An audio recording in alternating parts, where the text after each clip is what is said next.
Shabbat Shalom, sejam todos muito bem-vindos. É uma grande bênção e honra compartilhar desse tempo tão especial com vocês, de ensinamento de Deus, né, para todos nós.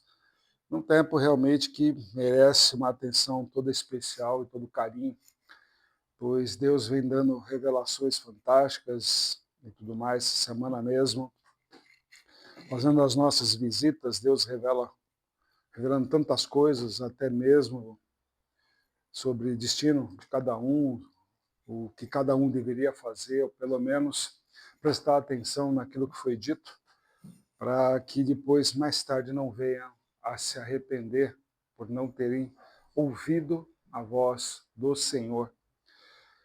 E assim, ele nos traz para um grande ensinamento no dia de hoje, que é corações que constroem o verdadeiro Mishkan. Mishkan, em hebraico, significa o tabernáculo, né, como é conhecido o tabernáculo. E para solidificar ainda essa palavra, ele nos vai colocar justamente lá em 1 Samuel, capítulo 7, no versículo 12. Né? Até aqui, o Senhor nos ajudou. Ok? Hoje nós vamos trabalhar com duas porções, né? Assim encerra-se o livro de Êxodo, né? Que são as porções Vayahel, que significa reuniu, e Pekudei, contas.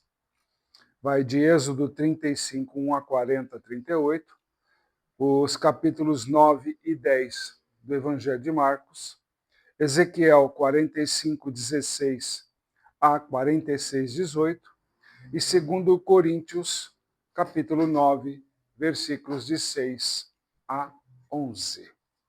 Ok? A parábola de hoje é a casa que o rei não quis habitar. O grande rei decidiu construir sua casa no meio do seu povo. Ele enviou mensageiros pela cidade dizendo: tragam ofertas voluntárias, pois quero habitar entre vocês. E a cidade inteira se moveu. Os ricos trouxeram ouro, os artesãos trouxeram madeira trabalhada, os estudiosos trouxeram pergaminhos com projetos, os religiosos trouxeram as orações. A construção começou. Os líderes supervisionavam cada detalhe. As medidas eram perfeitas. Os materiais nobres. Tudo parecia digno do rei. Quando finalmente a casa ficou pronta, toda a cidade se reuniu para ver o rei entrar. Só que o silêncio tomou conta da praça. Mas o rei não entrou. Os líderes ficaram confusos e perguntaram: Senhor, a casa não é digna? O rei respondeu: a casa é bela. As colunas fortes, o ouro brilha, mas eu procurei algo que não encontrei. O povo perguntou: o que faltou, Senhor? O rei disse: eu encontrei muitos que queriam trabalhar para mim, mas poucos que queriam se render. Encontrei muitos que queriam administrar a minha casa, mas poucos que queriam que eu governasse seus corações. Vocês construíram um lugar para falar sobre mim, mas não um lugar onde eu pudesse reinar. Então o rei declarou: prefiro habitar numa tenda com um coração quebrantado do que num palácio governado por orgulho religioso. Essa história poderia ser apenas uma metáfora, mas ela descreve exatamente as tensões que vamos ver nas porções de Vayahel e Pekudei. E como não, nos próprios dias de hoje. Deus manda construir um tabernáculo, mas ele não procura apenas ouro, madeira e habilidade de fazer aquele trabalho. Ele procura corações voluntários. E por isso podemos começar a fazer algumas questões para começar a esquentar o tema de hoje. E a pergunta de hoje não é sobre se sabemos construir a religião. A pergunta é se Deus realmente habita no que estamos construindo. É possível conhecer a Torá, ou seja, a lei, e ainda perder o Messias? É possível pregar o Evangelho e ainda perder o coração de Deus? É possível estudar mistérios espirituais e ainda não reconhecer quando o rei está na porta? Antes de continuarmos, preciso ainda fazer 3 perguntas diretas. Se você, melhor, se Deus resolvesse habitar hoje no meio do seu povo,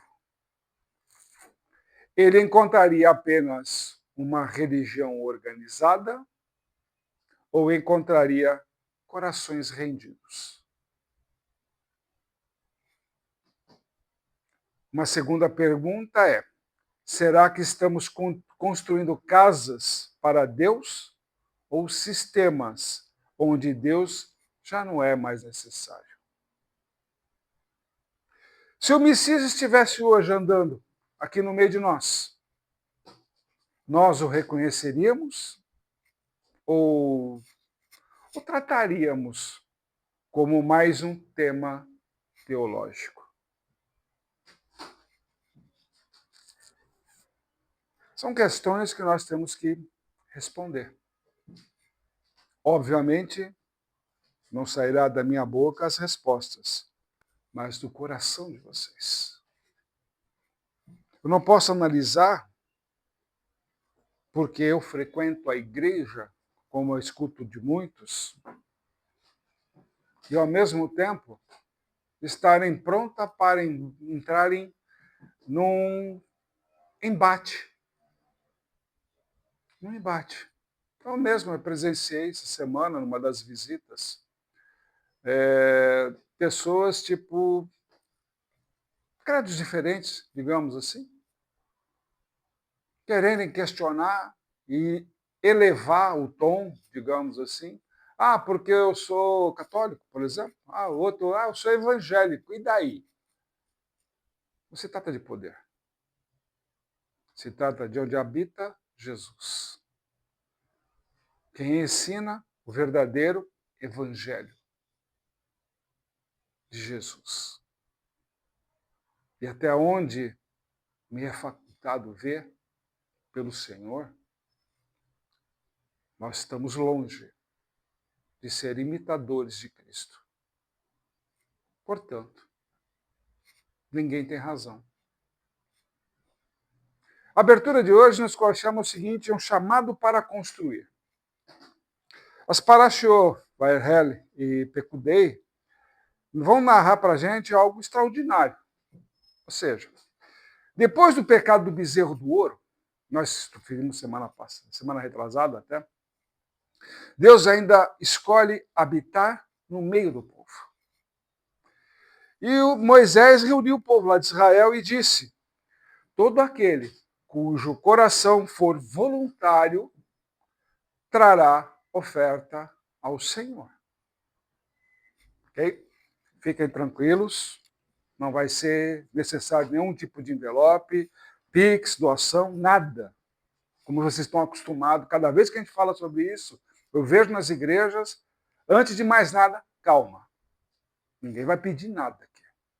Vamos ensinar vocês o que o Senhor deseja com toda essa narrativa. Vamos lá. Moisés reuniu Israel e disse o que Deus pediu. Todo aquele cujo coração for voluntário trará oferta ao Senhor. Bom, a construção do tabernáculo, ou seja, do Mishkan, não era... Depois ela não vai começar com a madeira, com o ouro, com a prata, com os tecidos, enfim, com todo aquele material que estava narrado no próprio livro de Êxodo, ok? Vocês vão lá, vão ler, está tudo certinho lá. Ele vai ser uma série de pedidos, né? E cores de tecidos e tudo mais. O grande significado do começo do tabernáculo, ou seja, o começo do Mexicã, ou de qualquer igreja, como nós aqui também sempre fazemos a solicitação de apoio, quem quer ajudar, sinta-se à vontade de vir aqui participar conosco da reforma que nós estamos fazendo, ainda duras penas e tudo mais, deve começar com o coração voluntário. Se não for dessa forma, você pode encher seu envelope de milhões de dólares. Não significa nada para Deus.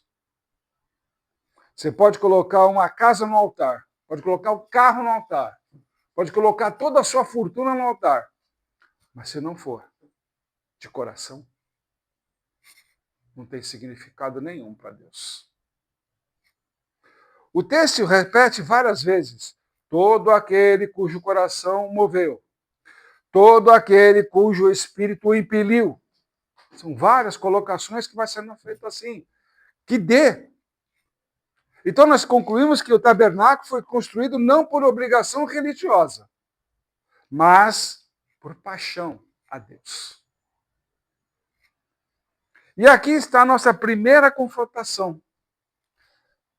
A religião constrói sistemas. Isso é fato. Corações rendidos constroem habitação para Deus.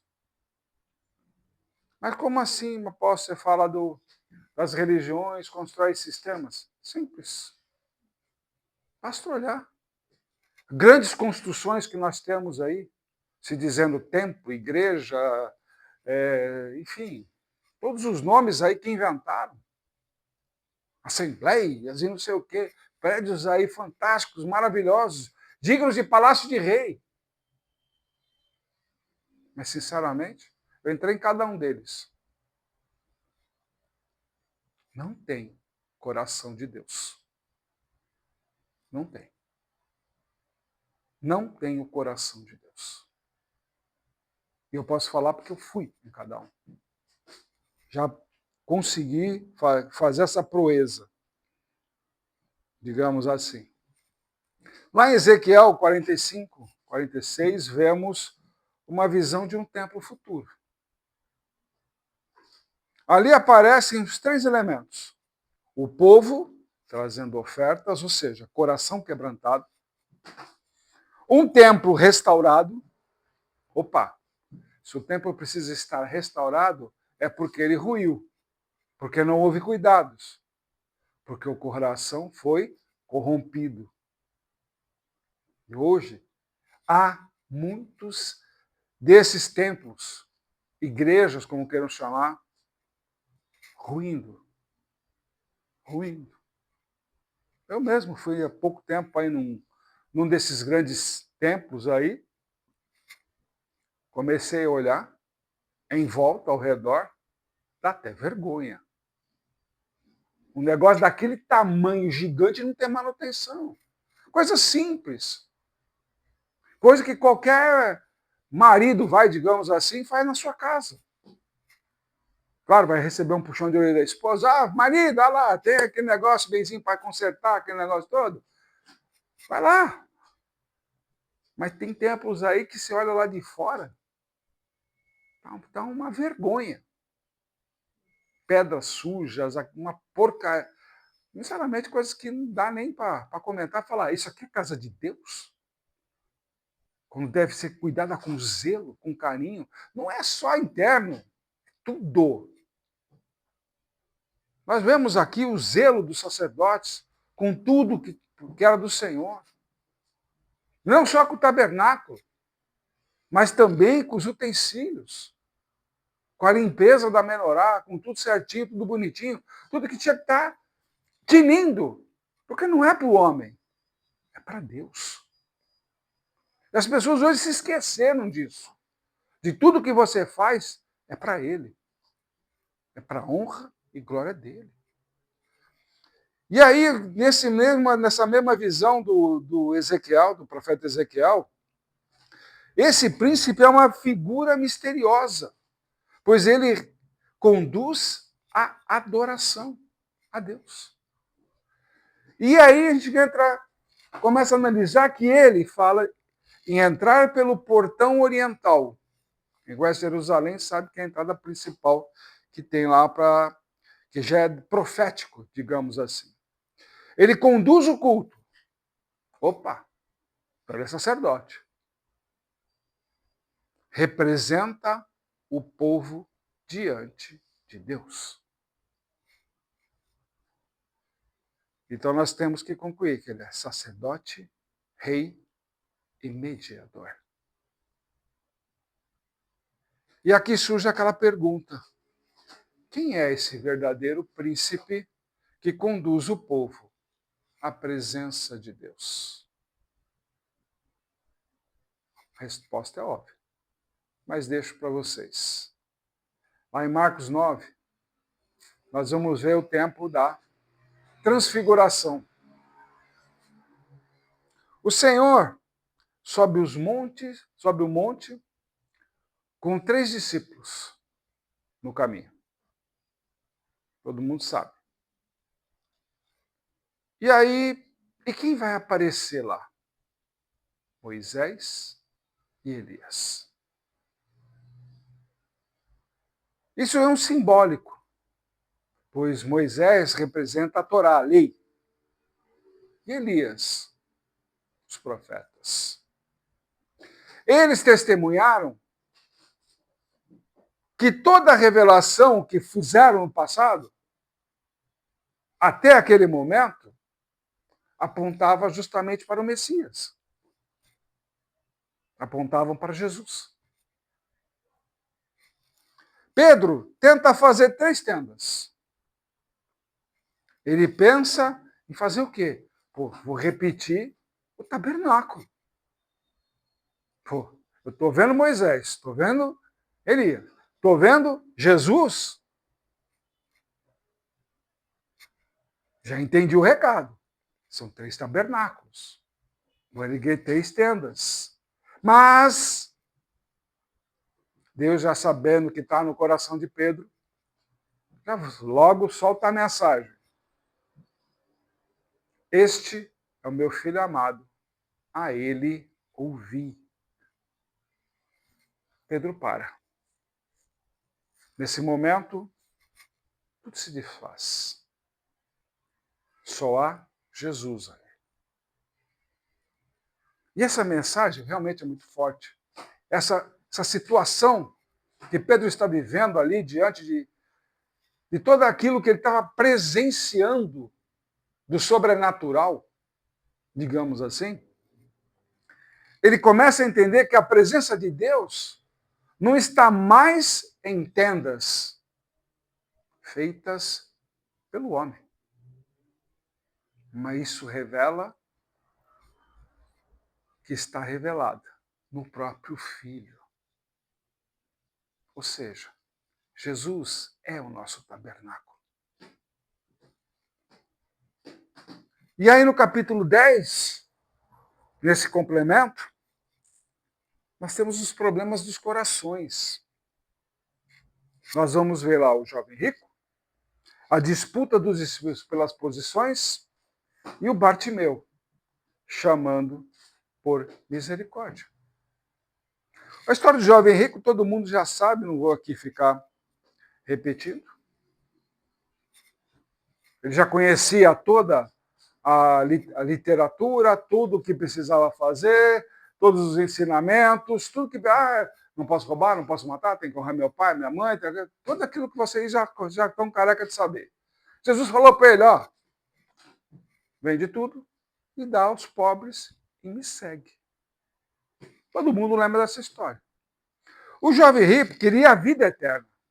A pergunta dele, como é que eu faço para entrar na vida eterna? Jesus deu o recado. Mas, como assim eu vou vender o meu tesouro, dar aos pobres para seguir Jesus? Só então, após isso, que mostra que ele tem religião, mas não tem coração. Se nós formos lá nos discípulos, quando ficam lá brigando, quem senta à direita, quem senta à esquerda, que é isso, que é aquilo, para lá, os discípulos querem o quê? Posição. Como muitas vezes acontece hoje nas próprias igrejas. Gente querendo posição no altar, para ficar em evidência, olha, não sei o quê, aquele é apóstolo, aquele é pastor, aquele é não sei o quê. Aquele... Discutem quem é o maior.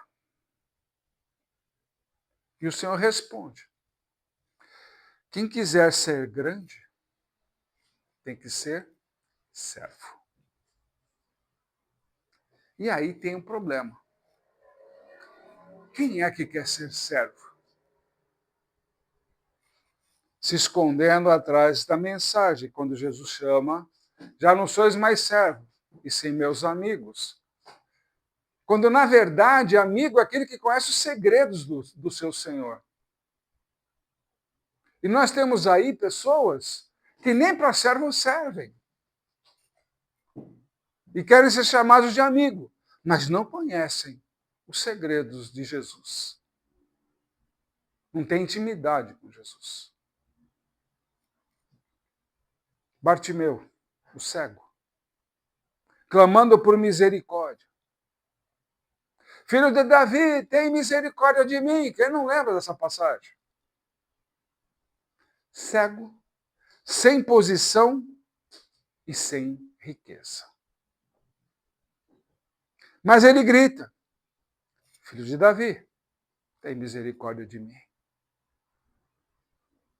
E ele vê. Olha que interessante. O cego vê. Mas ele vê o quê? O que muda nisso daí tudo? Ele recuperou a visão? Teve visão? Não. O coração quebrantado. Enxergou o Messias. Enxergou Jesus. Então não foi cura. Foi quebrantamento do coração de Bartimeu. E quantos hoje, mesmo com sua visão perfeita, sem depender de óculos e nada, não conseguem enxergar Jesus diante dos olhos. Mas querem que ele faça tudo. Que seja o seu garçom. E não o seu Senhor. E aí nós temos que olhar lá em Paulo, Coríntios, 2 Coríntios capítulo 9, quando ele coloca a seguinte frase, segundo ensinamento: quem semeia pouco, colherá pouco. E aí nós temos que começar a pensar o seguinte, novamente, aviso, não estou pedindo oferta, nem dízimo, nem nada, como todo mundo faz e aproveita isso daqui para levar para esse lado. Vamos relembrando que não é esse o objetivo. O objetivo é ensinar a entender o que está escrito. Ok? Recapitulando, Paulo diz lá em 2 Coríntios, quem semeia pouco, pouco colherá. E depois diz algo muito essencial. Deus ama quem dá com alegria.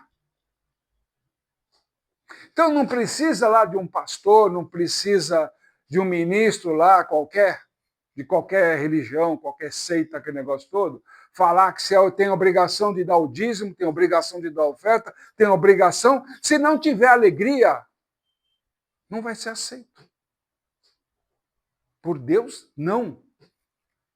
A narrativa mais completa que a gente pode dar de ensinamento está aí.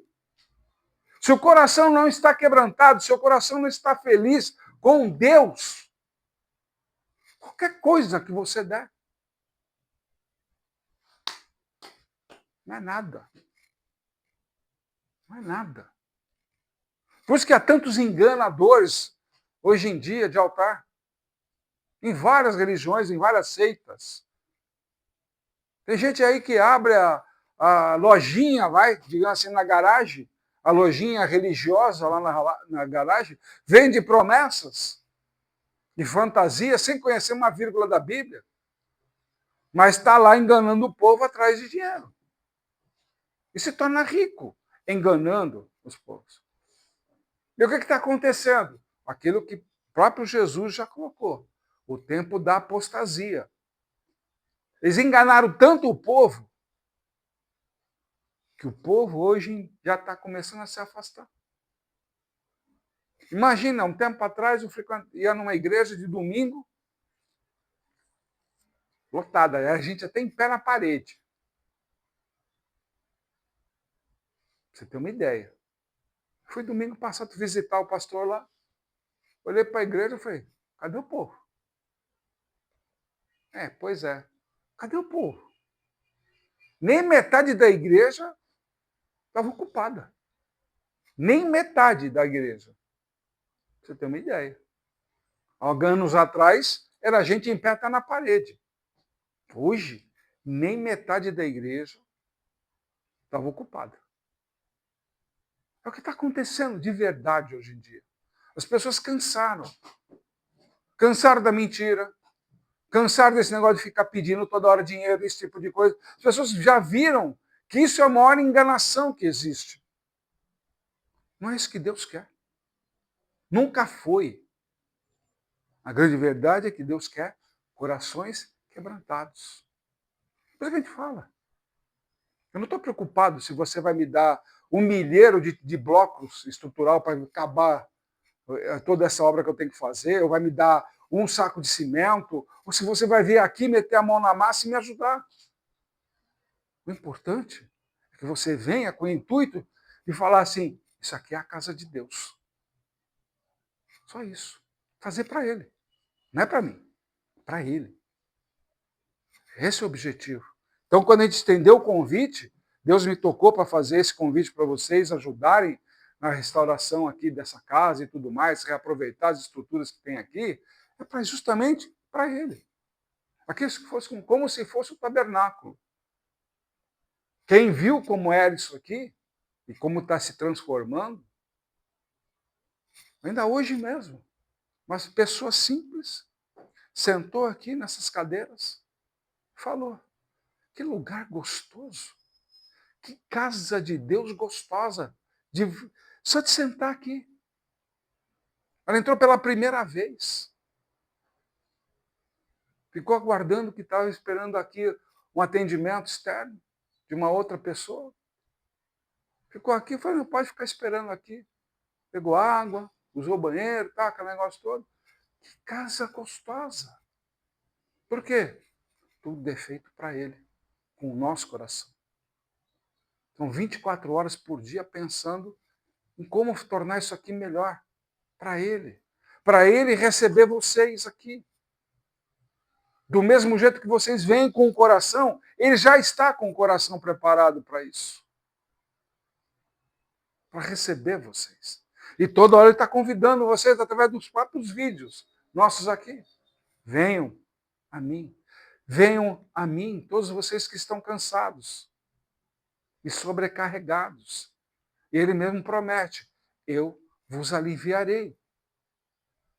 Mas fechem os ouvidos. E aí nós temos que olhar nessa expressão quando Paulo fala que Deus ama quem dá com alegria. Isso vai justamente ressoar no espírito da porção Vaihel. O mexicano, ou seja, o tabernáculo, foi construído por generosidade, não por religiosidade. O reino também é assim. Paulo vai além, o apóstolo Paulo vai além. Deus não quer apenas dinheiro, Ele quer vida, coração, obediência. E se nós formos falar claramente, no tempo do Senhor Jesus, havia líderes religiosos. Quem não lembra da cena do mercado? quando ele derruba todas aquelas mesas que estavam fazendo comércio na casa de Deus.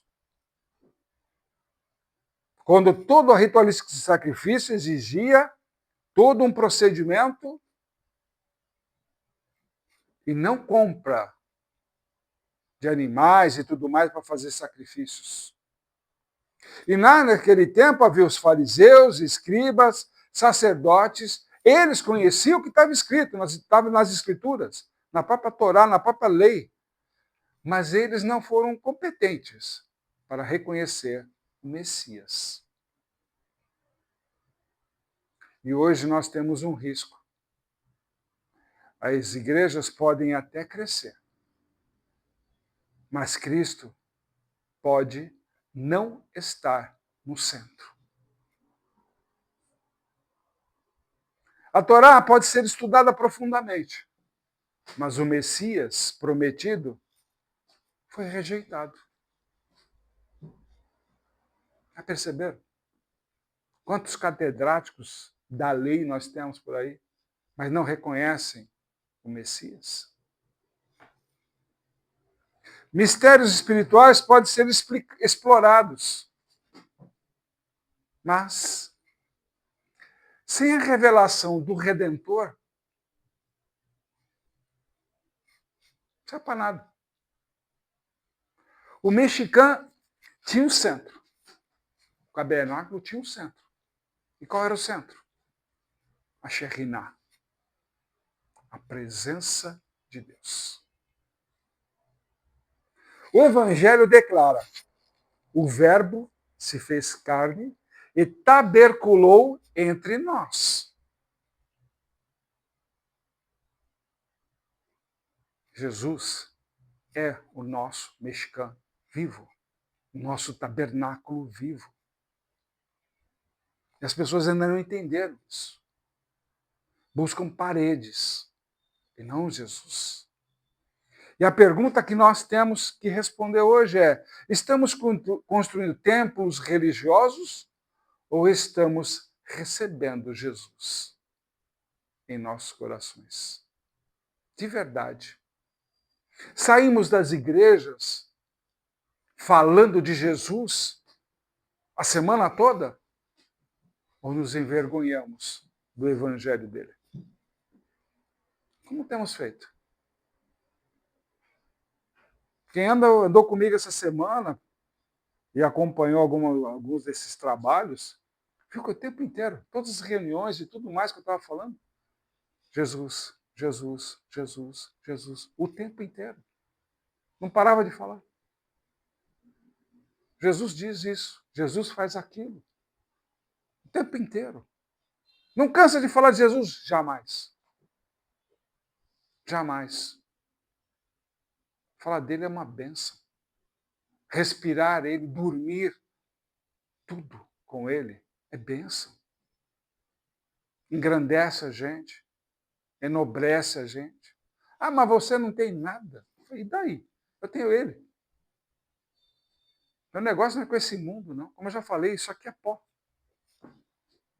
Do pó veio, do pó voltará. É promessa. E nós já sabemos que é verdade isso. Ninguém até hoje conseguiu contradizer isso. Do pó vim. Do pó voltará. Isso aqui. Mas o que está aqui é dele. Foi entregue para ele. E você?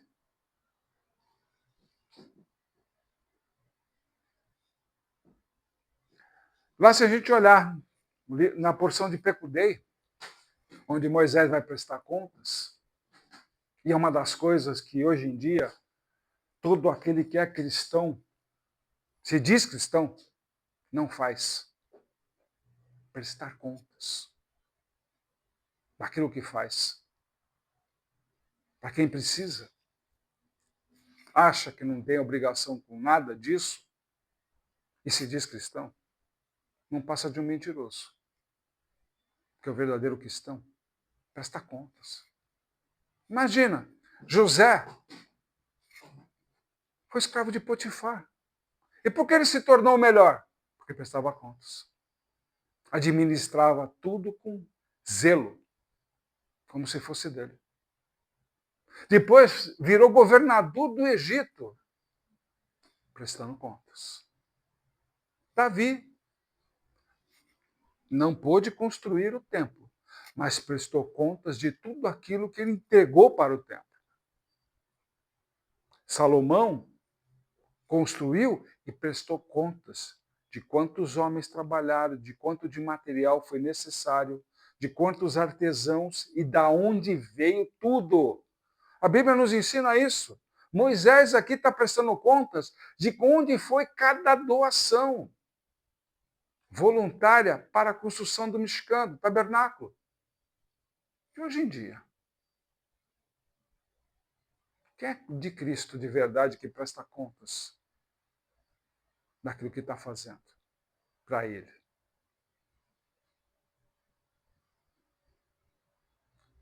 E aí nós podemos olhar o seguinte: quando o tabernáculo está pronto, a glória de Deus desce.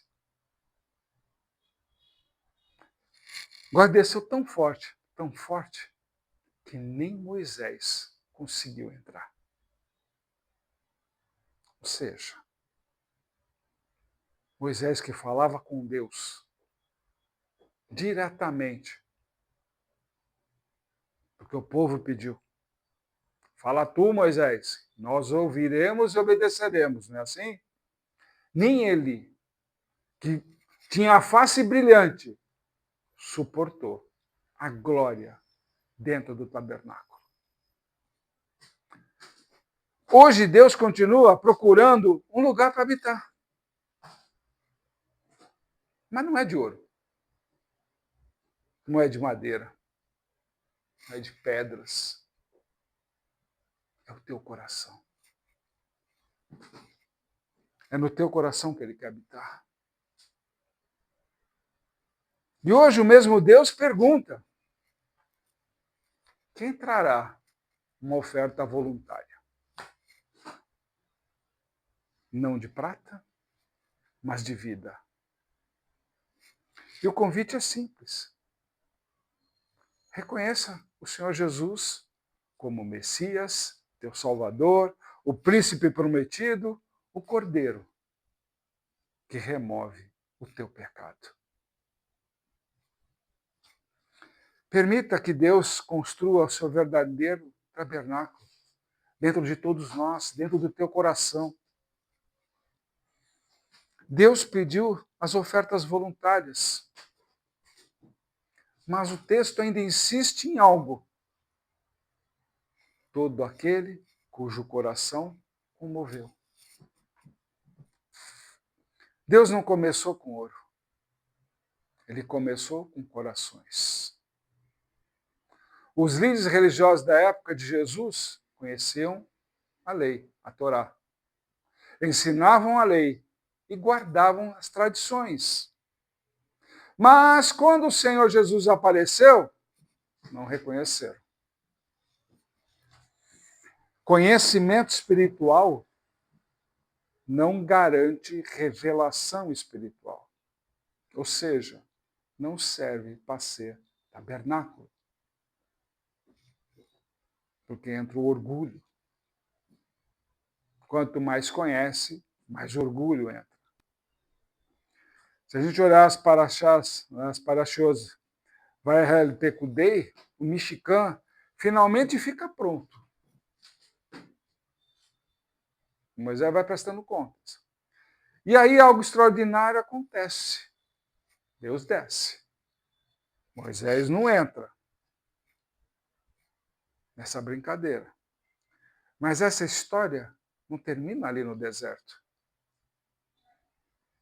Séculos depois, o profeta Ezequiel falou de um templo futuro, de um príncipe que conduzirá o povo diante de Deus. Então o evangelho surge Jesus, curando cegos, confrontando líderes, revelando o coração de Deus. E ele diz algo que muda tudo. Tudo. E poucos são capazes de fazer. O Filho de Deus não veio para ser servido, mas para servir e dar sua vida em resgate de muitos. O segredo do Mishkan, do tabernáculo, é que o tabernáculo era uma sombra, apenas uma sombra. O verdadeiro tabernáculo é a presença de Deus no Messias. O apóstolo Paulo explica muito bem esse princípio espiritual lá em 2 Coríntios 9. Quem semeia com generosidade, colherá com abundância. Mas a maior semente não é dinheiro. É a tua vida entregue a Deus. O Mishkan foi construído com ouro, prata, madeira, tecidos e tudo mais. Mas o reino de Deus é construído com algo muito mais precioso. Os corações que reconhecem o Messias. A pergunta que permanece nessa noite é simples. Deus está apenas sendo estudado entre nós aqui? Ou ele realmente está habitando entre nós? A presença do Messias está no nosso meio. Você tem certeza disso? Ou você é tão orgulhoso ao ponto de exigir só para você? Sem entender que nós fazemos parte de uma única congregação, de uma única assembleia, não de uma placa de igreja, mas de um único lugar, chamado Reino de Deus. É o único lugar que nos interessa. Se tivesse ter uma placa, seria essa. O Reino de Deus, com suas leis, com o seu conhecimento, com a sua sabedoria, com a sua direção. Quantas vezes nos encontramos aí pessoas que querem falar de Deus, querem falar de tudo, tem aí uma intenção interessante até, mas você percebe que está pior que Bartimeu. Está cego pela placa da igreja e não pelo verdadeiro Senhor que ele é. É muito fácil colocar lá, Senhor é isso, Senhor é aquilo, ou pendurar no púlpito, alguma coisa nesse sentido, que eu já falei aqui. É fácil colocar, mas não viver para Ele. Não ensinar isso. Esse é o maior ensinamento que Cristo nos deixou. Que Ele deu de direção para nós. Amem como eu vos amei. Construa o seu tabernáculo, construa o seu Mishkan dentro de você. Como apóstolo, se entregue ao Senhor Jesus. Que Ele seja permitido Ele entrar no seu coração. Quebrante o seu coração. Inclusive foi o tema dessa semana. Em pelo menos 2 das visitas que nós fizemos, o Senhor me usou para isso. Quebrantar coração. Porque a dureza hoje ainda permanece por causa das razões do mundo. E quem vive para o mundo e no mundo não tem aliança com Deus. Ele mesmo diz, o mundo jaz no maligno. Então por que você defende ainda o mundo? Deus não se agrada do que é mal. E o mundo está mal. Faz questão de ser mal. As pessoas que querem o mundo é porque amam o mal. Só isso. E não querem viver a plenitude da vida eterna. Já nesse tempo. Ah, mas é possível? Sim, é possível. É possível já começar a colher os frutos da vida eterna. Nessa mesma vida. Pessoas que eu tive que encaminhar, porque já tinha chegado o seu dia final. E Deus já me deu várias oportunidades disso, de ajudar essas pessoas a encontrar Jesus. Já comecei a colheita da vida futura, neste tempo. Estando ali no leito de morte das pessoas, onde poucos querem ficar. Eu já estava lá. Deus me separa para isso. Por isso que eu falo, construir tabernáculos é complicado. Quando o orgulho, o amor a si próprio, a falta de vontade de sair do lugar comum, se torna o fator mais importante de tudo. E Cristo, uma mera lembrança num pingente pendurado no pescoço. Ou uma figura na parede. Um nome escrito. Jesus não é resumido a isso. Jesus, ele é vivo, presente, constante, que adora conversar com a gente, adora ensinar a gente, adora nos libertar. E você? Está pronto para dar esse passo de tê-lo como seu único, exclusivo Salvador e Redentor? Que o Senhor te abençoe e te guarde. Que faça resplandecer o Senhor o seu rosto sobre ti e te agracie. Tenha o Senhor misericórdia de ti e ponha em ti a paz. Que o Senhor te dê uma semana abençoadíssima. Que resplandeça a sua face sobre a tua vida, sobre a tua casa, sobre teus familiares, sobre teus amigos e teus inimigos. Que você realmente entenda quem é Jesus. Não apenas na sua vida, mas na vida de todos aqueles que Ele coloca no seu caminho. Quebrante seu coração. Aceite Jesus na sua vida. Venha. Ele mesmo diz: vinde a mim, todos os que estão cansados, pois eu vos aliviarei. Shabbat Shalom a todos vocês, em nome de Jesus.